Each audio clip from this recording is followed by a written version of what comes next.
रहीम अस्सलाम वालेकुम। सबसे पहले दुरूद पाक अल्लाहुम्मा सल्ली अला मुहम्मद व अला आलि मुहम्मद व बारिक वसल्लिम। हमारी जो आज की वीडियो है ना, इसका नाम है हजरत हाजरा कौन थी। तवज्जो के साथ वीडियो को पूरा देखिएगा और अगर हो सके तो हमारे इस यूट्यूब चैनल को आप लोग सब्सक्राइब कर लें ताकि रूटीन के साथ आपको अच्छी अच्छी वीडियोस मिलती रहें। हजरत हाजरा अलैहिस्सलाम कौन थी? हाजरा एक कमजोर और नातवा कनीज थी।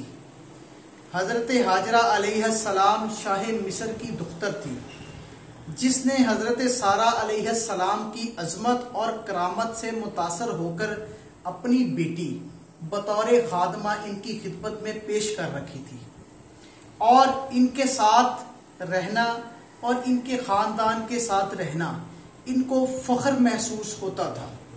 इसने कहा था कि मेरी बेटी का इसके घर में खादमा होकर रहना दूसरे घर में मलका होकर रहने से बेहतर है। इस वक्त मुआशरे का रवाज था कि दूसरी बीवी पहली बीवी की कनीज समझी जाती थी। इसको हजरत इब्राहिम अलैहिस्सलाम की मुख्तलिफ रवायात में बयान किया गया है। हजरत इब्राहिम अलैहिस्सलाम की ज़ौजा हजरत सायरा अलैहिस्सलाम मिस्र से कनान ले आई।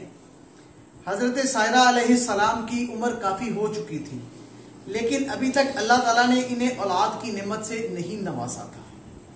एक दिन इन्हें ख्याल आया कि मैं अपनी कनीज हाजरा अपने खावंद को हिब्बा कर देती हूँ, शायद इस तरह अल्लाह ताला इन्हें औलाद से नवाज दे। ये सोचकर उन्होंने अपनी कनीज हजरत इब्राहिम अलैहिस्सलाम को हिब्बा कर दी। फिर कुछ अरसे के बाद अल्लाह ताला ने हजरत हाजरा पर करम फरमाया और वो उम्मीद से हो गई जिससे हजरत सायरा अलैहिस्सलाम की गैरत नसवानी भड़क उठी जो कि हर औरत के सीने में होती है। इन्हें ये महसूस होने लगा कि इनकी ये कनीज अब बड़े फख्र के साथ इनकी तरफ देखती हैं। एक दिन उन्होंने हजरत इब्राहिम अलैहिस्सलाम से इनकी शिकायत की कि मैंने आपको अपनी कनीज दी थी लेकिन कुछ दिनों में वो मुझ पर बर्तरी का एहसास जतलाने लग गई हैं। आपने बड़ी नरमी से जवाब दिया कि वो तुम्हारी कनीज है, जो तुम चाहो उसके साथ सलूक कर सकती हो। लेकिन हजरत सायरा ने कुछ ना कहा और खामोशी इख्तियार कर ली। लेकिन जब हजरत हाजरा अलैहिस्सलाम के यहाँ हजरत इस्माइल अलैहिस्सलाम की विलादत हुई तो ये बात इनकी बर्दाश्त से बाहर हो गई और उन्होंने ये कसम उठा ली कि अब वो और हजरत हाजरा एक छत के नीचे नहीं रह सकती। फिर हजरत सायरा अलैहिस्सलाम ने हजरत इब्राहिम अलैहिस्सलाम को मजबूर किया, इतना मजबूर किया कि एक दिन आप घर से निकले और जनूब की तरफ चल दिए। आपके पीछे हजरत हाजरा और इनकी गोद में हजरत इस्माइल अलैहिस्सलाम भी थे। आपके दिल में ख्याल आया कि अपने बेटे के लिए मक्का में जाए पनाह तलाश करूं जहां अल्लाह ताला के कदीम घर के कुछ आसार बकाया हैं। ये वही बैतुल्लाह है जिसमें जमीन पर अल्लाह ताला की सबसे पहले इबादत की गई थी। मक्का इन दिनों बेआबो गया था, वीरान था। यहाँ आबादी का कोई नामो निशान नहीं था। हाँ, कभी कभार बदुओं का कोई काफिला यहाँ आकर ठहरता। कौमे अमालका के कुछ लोग मक्के से बाहर आबाद थे। ये भी कभी कभी पानी और घास की तलाश में इधर आ निकलते थे। वहीं एक टीले पर हजरत इब्राहिम अलैहिस्सलाम ने हजरत हाजरा और हजरत इस्माइल को छोड़ा और इन्हें एक तोशादान जिसमें चंद खजूरें और एक पानी का मशकीज़ा था अता किया यहाँ और फरमाया कि यहाँ खजूर की शाख लगा देना ताकि वो बाद में एक दरख्त बन जाए। जब आप इन्हें छोड़कर वापस जाने लगे तो हजरत हाजरा अलैहिस्सलाम इस बेआबो गया सहरा की तपिश को महसूस करने लगी और अर्ज की कि हमें इस मैदान में छोड़कर मत जाइए। लेकिन ना तो आप इनकी तरफ मुतवज्जो हुए और ना ही आपने कोई जवाब दिया।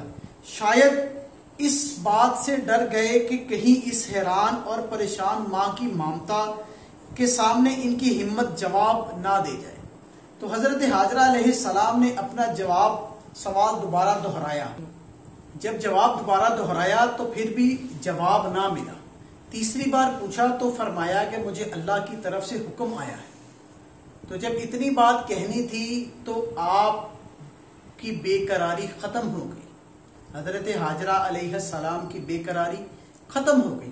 توجہ کے ساتھ ویڈیو کو پورا دیکھیے گا۔ اسلامی ویڈیوز اچھی ہوتی ہیں، تھوڑی سی انسان کو لگتی تو ہے کہ یہ کیا لیکچر والی باتیں ہیں، مگر باتیں بہت اچھی ہوتی ہیں۔ توجہ کے ساتھ کوشش کر کے ویڈیو پورا دیکھیے گا۔ تو آپ نے ان کو چھوڑ کر دعا فرمائی، جس کا ترجمہ کچھ اس طرح سے ہے: اے ہمارے رب، میں نے بسا دیا اپنی کچھ اولاد کو اس وادی میں جس میں کوئی کھیتی باڑی نہیں، تیرے حرمت والے گھر کے پڑوس میں۔ اے ہمارے رب، یہ اس لیے کہ تاکہ وہ نماز قائم کریں، پس کر دے لوگوں کے دلوں کو ایسا شوق محبت میں ان کی طرف مائل، اور انہیں رزق دے پھلوں سے تاکہ وہ تیرا شکر ادا کریں۔ اے ہمارے رب، یقیناً تو وہ جانتا ہے جو ہمارے دل میں چھپا ہوا ہے اور جو ہم ظاہر کرتے ہیں، اور کوئی چیز مخفی نہیں اللہ تعالیٰ پر، نہ زمین میں اور نہ آسمان پر۔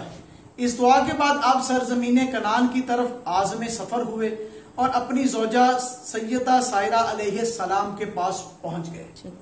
ادھر حضرت حاجرہ علیہ السلام نے اپنے بیٹے کو دیکھا تو دیکھ کر کچھ دل کو تسلی ہوئی، جس سے آپ پریشانی اور مصیبت کو تھوڑی دیر کے لیے بھول گئیں اور اپنے پیارے بیٹے اور لاڈلے بیٹے کے پیار میں اتنا مہو ہو گئیں کہ انہیں اس وادی میں تنہائی کا احساس ختم ہو گیا۔ حتیٰ کہ جب کھجوریں اور پانی ختم ہو گیا اور پیاس نے بے قرار کیا تو پریشان ہو کر اٹھی اور پانی کی تلاش میں ادھر ادھر چکر لگانے شروع کر دیے۔ جب آس پاس پانی نہ ملا تو دل میں خیال آیا کہ کسی پہاڑی پر چڑھ کر دیکھوں۔ اس وادی کے قریب ترین صفا کی پہاڑی تھی، آپ اس پر چڑھ گئیں۔ صفا پر چڑھ کر وادی میں نظر دوڑائی کہ شاید کچھ نظر آئے، پھر اپنے کان لگائے کہ شاید کچھ آواز آئے، مگر وحشت کے سوا وہاں پر کچھ بھی نہیں تھا۔ پھر آپ تیزی سے دوڑتی ہوئی سامنے والی پہاڑی مروا پر چڑھ گئیں کہ شاید وہاں زندگی کے کچھ آثار ہوں، لیکن وہاں بھی دور دور تک زندگی کے کچھ آثار نہیں تھے۔ اس طرح آپ نے صفا اور مروہ کے درمیان کئی چکر لگائے اور تھک کر زمین پر بیٹھ گئی، اور آپ نے آپ کو اور اپنے بیٹے کو اللہ کی سپرد کر دیا۔ لیکن بچے کی پیاس نے آپ کے جگر کو پاش پاش کر دیا۔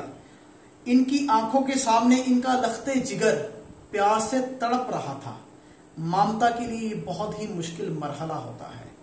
آپ نے اپنے بدن میں باقی قوت کو جمع کیا اور اپنے بدن کو آہستہ آہستہ اپنے بچے سے جدا کیا اور اپنے چہرے پر اوڑھنی ڈال لی، اپنے چہرے کو چھپا لیا کہ میں اپنے بچے کو اس دنیا سے رخصت ہوتے ہوئے نہیں دیکھ سکتی۔ گویا کہ کچھ وقت کے لیے کائنات کی گردش تھم گئی۔ صرف اس بچے کی شدت سے پیاس کی تڑپنے اور اس ماں کی آہو بکا کی آواز تھی جو اس چٹیل وادی میں گونج رہی تھی۔ اس کے ساتھ ساتھ جنگلی جانوروں اور درندوں کی صدائیں بھی تھی جو اپنے شکار کی تلاش میں ادھر ادھر وادی میں گھوم رہے تھے۔ اللہ تعالیٰ کو کچھ اور ہی منظور تھا۔ اب ہوا کیوں اور کیسے؟ اس کی طرف سے نجات کا پروانہ آ گیا۔ ایک پرندہ وادی کے گرد چکر کاٹتا، پھر ایک جگہ بیٹھ کر اپنی چونچ کے ساتھ زمین کو کھودنے لگ جاتا۔ دیکھتے ہی دیکھتے آب زمزم کا چشمہ پھوٹ پڑا۔ یہ دیکھ کر حضرت حاجرہ علیہ السلام کے تن بدن میں جان پڑ گئی اور وہ آگے بڑھ کر پہلے بچے کو پانی پلاتی رہی اور بعد میں خود پانی نوش کیا۔ آب زمزم کے چشمہ جو پھوٹا تو اس خشک وادی میں زندگی کے آثار دوڑنے لگے۔ انہی دنوں قبیلہ بنو جرہم کا ایک قافلہ شام جاتے ہوئے مکے کے قریب سے گزرا۔ اہل قافلہ مکے کے نشیبی علاقے میں پڑاؤ ڈالتے ہیں اور وادی مکہ میں ایک پرندے کو منڈلاتے ہوئے دیکھتے ہیں اور آپس میں ایک دوسرے سے کہتے ہیں کہ ضرور یہ پرندہ پانی پر منڈلا رہا ہے۔ ہم تو اس وادی سے کئی بار گزرے ہیں لیکن یہاں تو پانی کا نام و نشان نہیں تھا۔ پھر ایک آدمی کو حقیقت معلوم کرنے کے لیے بھیجتے ہیں تو وہ آدمی ان کو آ کر بتاتا ہے کہ واقعی اس وادی میں تو ایک چشمہ پھوٹا ہوا ہے، ہم یہاں پر پڑاؤ کر لیتے ہیں، پانی ہمیں مل جائے گا۔ پھر وہ حضرت حاجرہ کے پاس آتے ہیں اور آ کر ریکویسٹ کرتے ہیں कि क्या हम यहाँ पर पड़ाव डाल लें, ये चश्मा आपकी मलकियत रहेगा।